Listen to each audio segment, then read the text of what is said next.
का जो क्वेश्चन आप लोगों का आता है एलटी ग्रेड में, वो 30 क्वेश्चन अब की बार आने वाले हैं। और ये 30 क्वेश्चन जीआईसी लेक्चरर के लिए सभी जितने भी पोस्ट इस समय निकल रहे हैं टीचिंग के लिए, वो सब में आपको 30 क्वेश्चन देखने के लिए मिलेगा। तो ये 30 क्वेश्चन का सीरीज हम लोग देखेंगे सुपर की कैसे तरीके से क्या हो रहा है। 30 क्वेश्चन में आप इतना समझ जाएंगे, आइडिया आपको लग जाएगा कि इस तरह से क्वेश्चन देखने के लिए मिल रहे हैं, मतलब ओवरऑल सभी टॉपिक को टच कर रहा है अपने आप ही, ये देखेंगे। जैसे यहाँ देखिए क्वेश्चन पहला है, जनगणना वर्ष में भारत में विभाजन का वर्ष के रूप में जाना जाता है। किस वर्ष को महाविभाजन विभाजन का वर्ष जाना जाता है? क्या 1911, 1921, 1951 या 1991? तो आपसे क्वेश्चन कह रहा है, तो इसका सही आंसर आपका दूसरा होगा 1921, क्योंकि 1921 एक महत्वपूर्ण जनसंख्यांकी माना जाता है, जिसे महावियोजन का वर्ष भी कहा जाता है। तो ये बहुत इंपॉर्टेंट फैक्टर है, ये हर जगह यानी तक पीसीएस तक के एग्जाम में क्वेश्चन बार बार रिपीट हुआ है। ठीक है, तो लेवल क्योंकि हाई है, आपको देखना किस तरह से क्वेश्चन आ रहे हैं। अब क्वेश्चन क्या कर रहा है कि SRI विधि से संबंधित है। SRI विधि किससे संबंधित है? गेहूं से, कपास से, सरसों से या धान से? तो इसका सही आंसर आप लोगों का होगा धान से, क्योंकि धान से ज़्यादा संबंधित होती है SRI विधि। ठीक है, अगर हम नेक्स्ट क्वेश्चन की बात करें तो नेक्स्ट क्वेश्चन हम लोगों का रहेगा कि निम्नलिखित में से कौन सा युग्म सम्मिलित नहीं है? फसल दिया है और कीट दिया है, कौन सा कीट फसल के लिए कौन सा उपयोग? मूंगफली में लिखा है फली छेदक जो है कीट लगते हैं, चना में फली छेदक कीट लगते हैं, धान में बंका लगते हैं यानी बोका लगते हैं, और फिर कह रहा है मक्का में जो है तना छेदन जो है कीट लगते हैं। तो इसका सही आंसर आप लोगों को देखने को मिलेगा पहला। ठीक है, क्योंकि जो आप देख रहे हैं ऊपर, ठीक है, मूंगफली, तो मूंगफली में ही जो होते हैं ये फली छेदक कीटें नहीं लगती हैं। ये बात याद रखेंगे, क्योंकि क्वेश्चन में गलत पूछा है तो गलत यही है, बाकी सब सही है आपका। ठीक है, ये आपका आंसर सही होता है। अब इसके बाद क्वेश्चन हम लोग का कह रहा है कि मक्का, आलू, मूंग और के फसल जो है उनके फसल चक्र क्या होंगे? फसल चक्र क्या होते हैं, इसके लिए फॉर्मूला होता है। ठीक है, जो क्रॉपिंग इंटेंसिटी का फॉर्मूला होता है। ठीक है, क्रॉपिंग इंटेंसिटी का फॉर्मूला होता है इक्वल टू ग्रॉस, ऊपर आपका हो जाएगा ग्रॉस कॉपर एरिया, जितने एरिया में आप ग्रॉस यानी जो है वो कंपाउंड लगा रहे हो, और बटे में होता है नेट जो है सॉन एरिया, मतलब जो एरिया आपने कंज्यूम किया है। मैं आपको ऐसे समझाता हूँ, जैसे आप समझने का प्रयास करें कि भाई एक वर्ष में अगर हम बात करें तो 3 जो है अलग अलग फसलें लगाई जा सकती हैं। तो जो वर्ष रहेगा फसल का ये रहेगा नीचे नेट, यानी ये वर्ष कितना लगा, पूरा का पूरा 1 लगेगा। और कितने फसल लगा सकते हो एक वर्ष में? 3 फसलें लगा सकते हो। तो यही फसल चक्र कहलाता है, इसी हिसाब से निकालते हैं। तो यहाँ अगर हम मूंगफली, मक्का, आलू और मूंगफली देखें तो यहाँ फसलें कितनी हो गई? 3 हो गई। तो एक वर्ष में जो है 3 फसलें लगाई जा सकती हैं। तो हम ऊपर क्या लिखेंगे? 3 लिखेंगे बटे 1, और परसेंटेज पूछा है तो मल्टीप्लाई 100 कर देंगे। तो 1 से तो पता है, यानी 300% आपका करेक्ट आंसर आप लोगों को देखने में। तो ये बात एकदम याद रखेंगे, और ये क्वेश्चन कई बार रिपीट हुआ हर एग्जाम में, यहाँ तक कि आरओ के एग्जाम में भी क्वेश्चन आपके आ रहे हैं जितने भी ट्रेंडिंग। तो ऑप्शन आपका कौन सा सही होगा? ऑप्शन नंबर 4 सही होगा। ठीक है, तो ये क्वेश्चन आप लोगों को देखने के लिए मिल रहा है। अगर हम बात करें नेक्स्ट क्वेश्चन, निम्नलिखित में से कौन सा युग्म सुमेलित नहीं है? क्वेश्चन बहुत अच्छा है, फसल कह रहा है और प्रजातियां दी गई हैं, और ये क्वेश्चन बार बार आता है और ट्रेंडिंग में रहेगा। ठीक है, मूंगफली की जो कह रहा है कि वो कौशल प्रजाति है, इसकी एक सरसों की वरदान, अलसी की चमत्कार है, उसके बाद कह रहा है कि चना का उदय। तो इसमें से कौन सा कह रहा है, कौन सा सुमेलित नहीं है? तो इसका अगर आप करेक्ट आंसर देखेंगे तो इसका करेक्ट आंसर आपका ये मिलेगा, अलसी। अलसी का चमत्कार नहीं होता। अलसी जो है वो प्रजाति, इसका एक नई प्रजाति जो होगी, सही प्रजाति, वो हो जाएगी नीलम। अलसी की क्या हो जाएगी? नीलम होती है। और बाकी जो है सभी सुमेलित है, यानी सरसों का वरदान होता ही है, चना का उदय ही होता है, और सभी चीज़ें होती हैं। ठीक है, तो ये जैसे मूंगफली है, मूंगफली की कौशल प्रजाति होती है, सरसों की वरदान होगी, चना का उदय होगा, ये सब होगा, यानी कि इसका यही नहीं है, और ये हमारे लिए सही है। तो एक बार याद रखना होगा ये भी, यानी देख रहे होंगे कि एग्रीकल्चर से भी क्वेश्चन आप लोग देखने को मिल रहा है। नेक्स्ट क्वेश्चन, निम्नलिखित में से किस रोग का प्रतिजैव द्वारा निदान नहीं किया जा सकता? मतलब कौन सा ऐसा रोग है इसमें प्रतिजैवी के साथ निदान नहीं हो सकता? एक है क्षय रोग, दूसरा है टिटनस, तीसरा आप लोगों को खसरा, चौथा आप लोगों को हैजा देखने को मिलेगा। तो इसका कौन सा आंसर सही होगा ये आप लोग कमेंट करके बताएं। ठीक है, तो इसका जो करेक्ट आंसर आप लोगों को मिलेगा वो रहेगा खसरा। खसरा जो है एक वायरस रोग है। ठीक है, तो इसीलिए आपका जो क्वेश्चन है आपसे पूछा क्या है, आपसे क्वेश्चन में पूछा जाए प्रतिजैवी द्वारा निदान, तो वो तो आपका नहीं होगा, ये वायरस रोग है, तो यानी आपका यही होगा सही ऑप्शन। ठीक है, इस हिसाब से देखें निम्नलिखित युग्मों में से कौन सा सही सुमेलित नहीं है? सही सुमेलित नहीं है, निगेटिव पूछा है तो निगेटिव देखेंगे। कंप्यूटर का 50 व्यवस्था तो बचपन से आ रहा है पढ़ते, रेडियो का कन्वेज, यही आपका गलत है, क्योंकि रेडियो जो होता है उसका कन्वेज नहीं होते हैं, इसका होते हैं मार्कोनी। अब उनका पूरा नाम जब देखेंगे तो गुलगिलियोस मार्कोनी कहा जाता है, यानी रेडियो के जो आविष्कारक हैं गुलगिलियो मार्कोनी कहा जाता है उनको, ठीक है, ठीक है, इनको मार्कोनी कहा जाता है। दूसरा चीज ये है, जो आप ये कार्ड जो वेज हैं ये किसके जनक होंगे, क्वेश्चन बन सकता है ऐसे भी तरीके से। तो कार्ड वेज जो होते हैं ये ऑटोमोबाइल, जो आपने ऑटोमोबाइल देखा होगा, ऑटोमोबाइल के जनक होते हैं। बाकी जो क्वेश्चन आपका ये है बैरोमीटर के ई टॉरिसेली, ये भी है। डायनमो जो है माइकस फेराडे ने डायनमो बनाया था, तो ये सब सही है आपका, ठीक है। कह रहा कि संचार उपग्रह सदैव होते हैं, संचार उपग्रह सदैव कैसे होते हैं, क्वेश्चन ये है, अपने चाल से ही भ्रमण करते हैं, स्थिर रहते हैं, या भू स्थिर रहते हैं, या अपना अक्ष जो है पर चाल बदलते रहते हैं। तो ऐसा नहीं है, इसमें आप अगर ऑप्शन देखेंगे, ऑप्शन के हिसाब से देखेंगे तो इसका सही ऑप्शन आप लोगों का हो जाएगा क्या, वो हो जाएगा सेकंड, सॉरी, इसका सही ऑप्शन आपका थर्ड हो जाएगा, क्योंकि भू स्थिर की तरह, क्योंकि आपने सुना ही होगा भू स्थिर उपग्रह कहा जाता है इनको, तो ये अपने आप में सही आंसर आपका होगा, ठीक है। इसके बाद बात करें नेक्स्ट क्वेश्चन में, तो नेक्स्ट क्वेश्चन आप लोगों का क्या होगा, निम्नलिखित पदार्थों में से किसकी चालकता तापमान के साथ बढ़ती है, तांबा, जर्मेनियम, चांदी और लोहा। तो इसमें आपको पता है कि जो अधातुएं होंगी, मतलब एलॉयस होंगे, ठीक है, उपधातुएं होंगी, उनका ज़्यादा चालकता बढ़ेगा तापमान बढ़ाने से। तो जर्मेनियम अधातु उपधातुओं में आता है, बाकी ये धातु है, ये भी धातु, ये भी धातु है, इन सब की चालकता घटती है, जब तापमान बढ़ाओ तो चालकता कम हो जाएगी, ठीक है, क्योंकि ज़्यादा तरीके से तापमान बढ़ाते हैं। तो ये जर्मेनियम आपका सही है, इसलिए फ़ोन वोन में सब में जर्मेनियम सिलिकॉन की कोटिंग की जाती है, ठीक है। तो इसका करेक्ट आंसर आपका ये क्वेश्चन आपसे पूछा गया, 2√3 भुजा वाले समषट्भुज का क्षेत्रफल होगा 12√3 सेंटीमीटर, 18√2, 18 सेंटीमीटर, 18√3, ठीक है। इसको हम लोग सॉल्व करते हैं, थोड़ा सा समझ लेते हैं, थोड़ा टाइम आप लोगों का लगेगा लेकिन समझ में आ जाएगा। तो इसको सॉल्व करने का मतलब देखिए, जब भी आ जाए षटभुज, भुजाओं का क्षेत्रफल पूछे आपसे, ठीक है।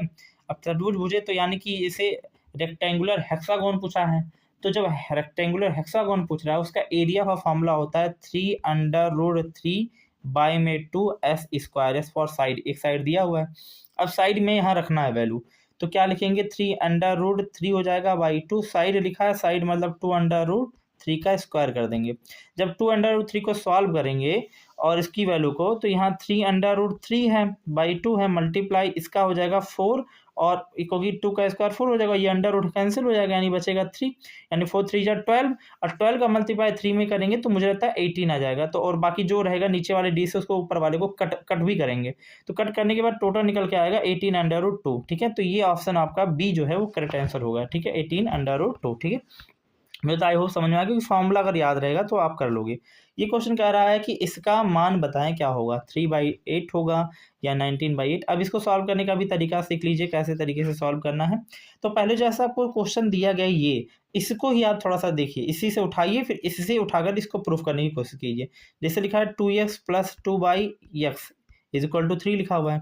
अब आपको करना क्या है, यहाँ इसमें भी 2 से मल्टीप्लाई, इसमें भी 2 से डिवाइड कर दीजिए, इसमें भी 2 से डिवाइड कर दीजिए, जिससे ये कैंसिल हो जाएगा, तो ये कैंसिल हो गया, तो यानी x + 1/x = 3/2 हो गया, यानी x + 1/x की वैल्यू पता चल गई हमें। अब जब ऐसे फॉर्म में आ गया तब तो हमारा काम आसान हो गया। यहाँ पर दिया है क्यूब, तो इनका करना है क्यूब, यानी अब हमें कैसे करना है ध्यान से देखिए, ठीक है। अब हमें करना है x + 1/x = 3/2 का क्यूब कर देना है, यानी इसका भी क्यूब, इसका भी क्यूब कर दीजिए, तो इसकी वैल्यू आ जाएगी x³ + 1/x³ और प्लस का आएगा 3 ब्रैकेट में x + 1/x और इज इक्वल टू ये हो जाएगा 27/8, ये जब इसका स्क्वायर करेंगे तो, ठीक है। अब ये किसकी, इसकी वैल्यू पता है हमें, इसकी वैल्यू ऊपर ही लिखा है 3/2, तो इसकी वैल्यू हम यहाँ पुट कर देंगे, तो लिखेंगे x³ + 1/x³ और प्लस का 3 × 3/2, इसको मल्टीप्लाई करेंगे तो आ जाएगा 9/2। अब ये 9/2 जब इधर जाएगा तो सॉल्व करने के बाद आपकी जो x³ और प्लस 1/x³ की जो वैल्यू है वो क्या निकल के आएगी, इक्वल टू करके आप लाएंगे जब, तो आएगी 27/8 माइनस का 9/2 करेंगे, तो जब इसको सब्ट्रैक्ट कर लेंगे, घटा उठा लेंगे, तो टोटल वैल्यू आ जाएगी, कितनी आएगी, ये आएगी माइनस का 9/8 आ जाएगी, ठीक है, घटाने के बाद। अब 9/8 आ गया, क्योंकि ये इसकी वैल्यू नहीं है, यहाँ पर +2 भी है, तो अब क्या कर लेंगे, x³ और प्लस 1/x³ और +2 कर देंगे। इधर भी आपका -9/8 और +2 कर देंगे। अब इसको सॉल्व जब करेंगे आप पूरा डिटेल में, इसको सॉल्व करने के बाद वैल्यू आ जाएगी आपकी 7/8, यानी करेक्ट आंसर आप लोगों का 7/8 होगा और 7/8 आपका लास्ट ऑप्शन में दिया गया, ऑप्शन नंबर 4 में। ठीक है, आई होप आपको समझ में आ रहा होगा किस तरह से क्वेश्चन लगाने हैं, कैसे सॉल्व करना है। क्वेश्चन कह रहा है यदि द्विघात समीकरण में 2s² + ps + 4 = 0 है और एक मूल दिया हुआ है आपका 2, तो दूसरा मूल ज्ञात करना है। ये भी आप समझ लीजिए, पहले हम सॉल्व कर दे रहे हैं टोटल। जो आपको एक मूल दिया है, समझ लो इसका ही तो मूल है, तो हम क्या करेंगे, इसकी वैल्यू को यहाँ पर उठाकर रख देंगे। तो जब यहाँ रखेंगे तो लिखेंगे 2 × 2 का स्क्वायर और +p और 2 और +4 = 0। अब इसके करेंगे तो 2 मल्टीप्लाई हो जाएगा 4 प्लस का 2p और +4 = 0। यहाँ हो जाएगा 8 प्लस का 2p और +4 = 0, यानी 2p = क्या हो जाएगा 8 और 4 12, 12 उधर जाएगा तो मुझे लगता है माइनस का 12 हो जाएगा, और ये काटेंगे तो p = -6 आ जाएगा। तो हमें p की वैल्यू तो पता चल गई, p की वैल्यू कितनी आ गई, -6 आ गया।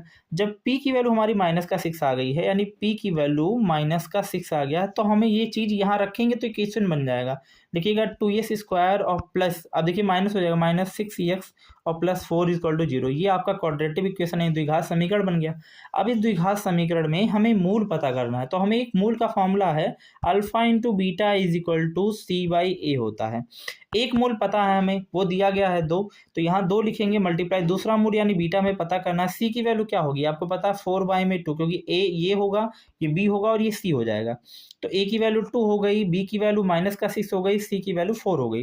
तो यहाँ लिखेंगे सी की वैल्यू 4/2, 2 से 2 कैंसिल करेंगे यानी 2 आ जाएगा। अब ये 2 से 2 कैंसिल जाएगा, यानी बी = क्या आ जाएगा, प्लस का, बीटा = क्या आएगा, यानी दूसरा मूल क्या आ जाएगा, +1 आ जाएगा। ठीक है, तो ये +1 किस ऑप्शन में है, ऑप्शन नंबर 3, यानी ये आपका सही होगा। मुझे लगता है, आई होप मैं आपको समझा पा रहा हूँ, आप समझ भी पा रहे होंगे क्वेश्चन कैसे लगाना है। ठीक है, अब क्वेश्चन कह रहा है कि मई 2018 में, अब 2018 का डाटा है तो ये आपके काम का नहीं है, लेकिन क्वेश्चन ऐसे ही है, विजय प्रहार किससे जुड़े हुए हैं, तो विजय प्रहार 2018 की अगर क्वेश्चन की बात करें कि विजय प्रहार किससे जुड़े हुए हैं, तो ये ऑप्शन के सब महाराष्ट्र, गुजरात, राजस्थान, ये राजस्थान से जुड़े हुए हैं। ठीक है, अब ये पुराना डाटा है तो ये सब नहीं, लेकिन हाँ क्वेश्चन अब आने के चांसेस जैसा करंट अफेयर में रहेगा आने वाले टाइम में।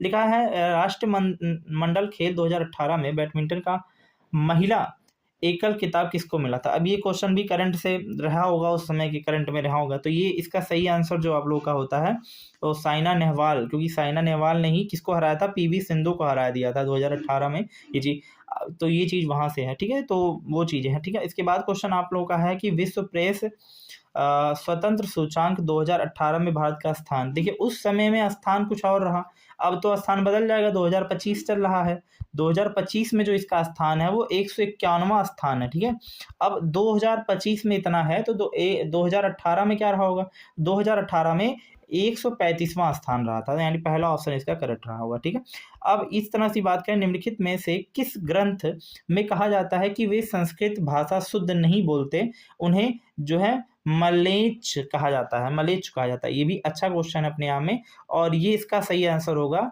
जो है सतपथ। आपका इसमें ऑप्शन क्या है, हाँ सतपथ, यहाँ देखिए 4 ऑप्शन ये है, सतपथ ब्राह्मण, इसमें ही आपका जो है उसको कहा गया है। ठीक है, तो ये देखेंगे आपको समझ में आएगा। नेक्स्ट क्वेश्चन की हम बात करें तो नेक्स्ट क्वेश्चन हम लोग का सूची दिया है, इनको मिलान करना है। देखिए एक बेसिक चीज़ है, ये तो आपके डाटा याद करने की कैलकुलेशन में है। जैसे चंद्रगुप्त प्रथम की पत्नी है, यहाँ राजा दिए हैं, यहाँ पत्नी दी हैं, तो अगर चंद्रगुप्त प्रथम की बात करें तो चंद्रगुप्त प्रथम की पत्नी का जो है कौन थी, तो चंद्रगुप्त प्रथम की अगर पत्नी की बात करें तो इनका मिलाप होगा, कुमार जो है देवी थी। और समुद्रगुप्त की पत्नी की बात करें तो समुद्रगुप्त की पत्नी जो है वो दत्त देवी, यानी ये हो जाएगा दत्ता देवी।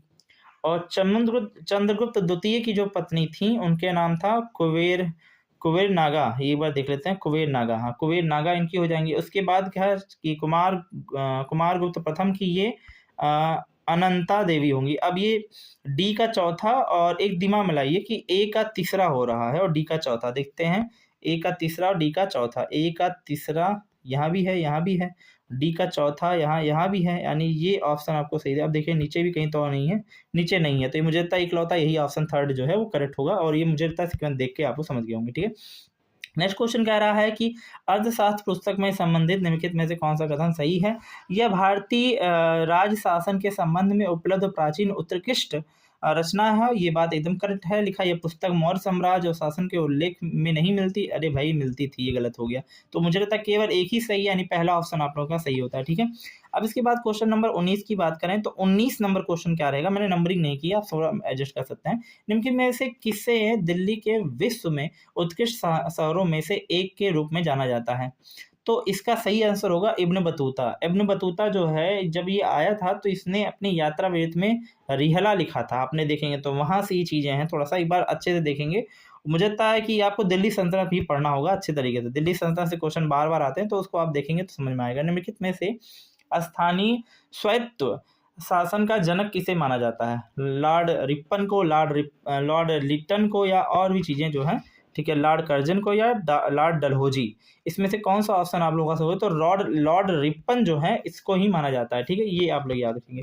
इसके बाद क्वेश्चन क्या है, भारत के राष्ट्रपति पर महाभियोग चलने के लिए पूर्व जो है सूचना देनी हेतु कम से कम कितने दिनों का समय लगता है? तो ये 14 दिन। ये तो बच्चे को याद होगा, आप जब पूरा महाभियोग पढ़ोगे तो इसकी प्रणाली 14 की चलेगी, 14 दिन की होती है। ठीक है, 14 दिन पहले उन्हें बताना पड़ता है। ठीक है, क्वेश्चन कह रहा है भारत में किसी राज्य के राज्यपाल के पद और गोपनीयता की शपथ कौन दिलाता है? किसी भी राज्य के राज्यपाल को पद जो है उसकी और उसकी गोपनीयता का शपथ कौन दिलाता है? ये क्वेश्चन बहुत अच्छा क्वेश्चन है, और इसका सही आंसर जो आप लोगों का होगा वो होगा राज्य के उच्च न्यायालय के मुख्य न्यायाधीश।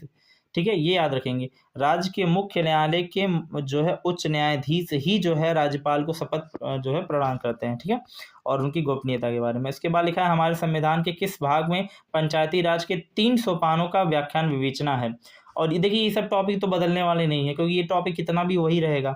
तो इसका करेक्ट आंसर आपका पहला होगा, भाग 9 जो है आपका, वो आपका करेक्ट आंसर होगा, क्योंकि पंचायतियों में त्रिस्तरीय प्रणाली 73वें संविधान संशोधन में, ठीक है, ये संशोधित किया गया था, और ये हुआ था 1992 में। ठीक है, तो ये इस हिसाब से चीज़ें, अब डाटा थोड़ी बहुत चीज़ें आपको याद रखनी हो, तैयार भी करना पड़ेगा। ठीक है, अब देखिए दूसरा क्वेश्चन, अगर हम नेक्स्ट क्वेश्चन की बात करें तो नेक्स्ट क्वेश्चन जो हम लोग का है, निम्नलिखित में से किस राज्य के तेल संशोधन नहीं है? मतलब कौन सा ऐसे राज्य है जिसमें तेल की रिफाइनिंग नहीं होती, संशोधित नहीं? गुजरात, केरल, छत्तीसगढ़, पश्चिम बंगाल। ठीक है, तो ये क्वेश्चन हमारा पूछा गया। ठीक है, तो इसका जो करेक्ट आंसर आप लोगों का होगा, ठीक है, अच्छा होता है कि नहीं होता है, पहले क्वेश्चन ये देख लेते हैं। ठीक है, तो ये क्वेश्चन जो आप लोगों का, ये थोड़ा मिस्टेक ये हो गया है कि इसमें क्वेश्चन में कह दिया निम्नलिखित में से किस राज्य में तेल संशोधनशाला नहीं होना चाहिए, क्योंकि देखिए गुजरात में भी नहीं है, केरल में भी नहीं है, और पश्चिम बंगाल में भी जो है आपका नहीं है। सिर्फ और सिर्फ छत्तीसगढ़ में जो है तेल रिफाइनिंग होती है, छत्तीसगढ़ में तेल रिफाइनिंग के लिए माइनिंग बहुत की जाती है। तो गुजरात में नहीं है, इसमें नहीं है, ये भी नहीं, ये याद रखेंगे आप लोग। ठीक है, इसमें नहीं है, ये आपका सही आंसर आपका ये होगा। तो क्वेश्चन थोड़ा सा मिस्टेक था। अब क्वेश्चन कह रहा है निम्नलिखित में से कौन सी नदी ऑस्ट्रेलिया में नहीं बहती? अब देखिए पूरा, अब ये वर्ड से आया हुआ क्वेश्चन है, यानी 1-2 क्वेश्चन वर्ड से आएंगे, ये आपको तैयार ही करना है। हिंडन रिवर, फिर लिखा है फ्लेंडर्स रिवर, ऑरेंज रिवर, या गिलवर्ट रिवर। अच्छा, एक चीज़ और मैं आपको बता दूं कि ये जितने भी रिवर्स आपको मैंने लिखे हैं, इनके बारे में आप शॉर्ट नोट्स बनाकर एक बार पढ़ लीजिएगा, क्योंकि ये बहुत फायदेमंद चीज़ है, बार बार रिपीट होंगे, और ये हर एग्जाम में आपको मिल जाते हैं, हर एग्जाम में कहीं ना कहीं पॉइंट ऑफ व्यू से मिल जाएंगे। इसका करेक्ट आंसर होगा ऑरेंज रिवर। ठीक है, ऑरेंज रिवर जो है वो आपका सही आंसर होगा। ठीक है, तो एक बार देखेंगे अच्छे से, मैंने जैसा आपसे कहा है, निम्नलिखित में से किस राज्य में 2018 की जनगणना के अनुसार हाशियानी सबसे कमी हुई? केरल में हुई, सिक्किम में हुई, नागालैंड, या मणिपुर? तो इसका करेक्ट आंसर होगा नागालैंड। नागालैंड में लगभग माइनस का 0.58% तक की जनसंख्या में कमी हुई थी, इतना ज़्यादा जनसंख्या यहाँ का कम हुआ था। ठीक है, जब जनसंख्या की गणना हुई थी तब। ठीक है, अब क्या रहा कि मल्थस के अनुसार निम्नलिखित में से कौन सा उपाय जनसंख्या नियंत्रण के लिए सर्वाधिक प्रभावशाली है? जनसंख्या नियंत्रण के लिए भाई सबने अपनी मत दी, ऐसे मल्थस ने अपना मत दिया था, उनके अनुसार कौन सा ये चीज़ सही रहेगा? तो क्या युद्ध सही है, क्या आपदा सही है, या जन्म नियंत्रण सही है, सामाजिक बुराइयां सही है? देखिए इनके अनुसार पूछा गया, हम लोग के अनुसार नहीं, क्योंकि हम लोग तो अपने यहाँ में लगाएंगे ही और चीज़ें समझेंगे ही, तो हम लोग के हिसाब नहीं पूछा गया है, इनके अनुसार पूछा गया। तो इनके अनुसार जो करेक्ट आंसर होगा वो ही युद्ध होगा। तो इन्होंने कहा था युद्ध अगर होगा तो युद्ध से जो है चीज़ें खत्म होंगी और हमारा जनसंख्या कंट्रोल। हालांकि ये गलत है, ये बात आपको भी पता है। ठीक है, अब हम बात करें 28 नंबर क्वेश्चन के बारे में। तो निम्नलिखित में से कौन सा एक जीवोष्म जो है नहीं है? जीवोष्म बायो से आ गया है जीवोष्म में, तो लिखा है रेगिस्तान, घास का स्थल, ये भी है जीवोष्म में, नहीं पूछा है, नहीं, तो पारिस्थितिकी तंत्र ये तो भाई नहीं है। पारिस्थितिकी तंत्र पूरा एक यूनिटी, यही आपका गलत है और यही आपका सही आंसर होगा, ठीक है। बाकी ये टुंड्रा ये तो सब आपका ये प्रदेश होगा, ठीक है। अब क्वेश्चन कह रहा है, देखिए दुधवा नेशनल पार्क, मुझे नहीं लगता कि हर एग्जाम में ये ना आए, हर एग्जाम में पूछा ही जाता है। पहला तो क्वेश्चन आता है कि भाई किस राज्य में है, कहाँ पर है। अगर उत्तर प्रदेश आपका ऑप्शन, क्योंकि आपको पता है कि दुधवा नेशनल पार्क जो होता है वो उत्तर प्रदेश में होता है, ये सही है। अब उत्तर प्रदेश में भी किस जगह ऐसे करके क्वेश्चन बहुत सारे आए हैं, तो ये आप देखेंगे एक बार, बहुत अच्छे से समझेंगे आप, ठीक है। तो आपसे क्वेश्चन पूछा गया है, राष्ट्रीय परिवार स्वच्छ सर्वेक्षण के चतुर्थ चक्र के अनुसार वर्तमान में TFR कुल जो है प्रजनन दर महिलाओं में कितनी है, तो 2.2 है, इसको याद रखेंगे आप लोग, ठीक है। प्रजनन दर जो है इनकी 2.2 है। अब उस समय के डाटा के हिसाब से ये थोड़ा डाटा है, समझना पड़ेगा, ठीक है। तो आई होप, मुझे लगता है समझ में आप लोगों को ये आ गया होगा कि किस तरह से क्वेश्चन आप लोगों के देखने के लिए मिल रहे हैं। इसी तरह से आप लोगों को पूरे के पूरे 30 क्वेश्चन मैंने आप लोगों को करा दिए, 30 क्वेश्चन मैंने आपको समझाने का प्रयास किया। ऐसे ही सुपर सीरीज आपका ये भी चलेगा, और जीएस के जितने भी क्वेश्चन हो सकेंगे मैं मोर देन क्वेश्चन आपको प्रैक्टिस करा दूंगा, जिससे आप लोगों का पेपर अच्छा जाए। धन्यवाद, जय हिंद।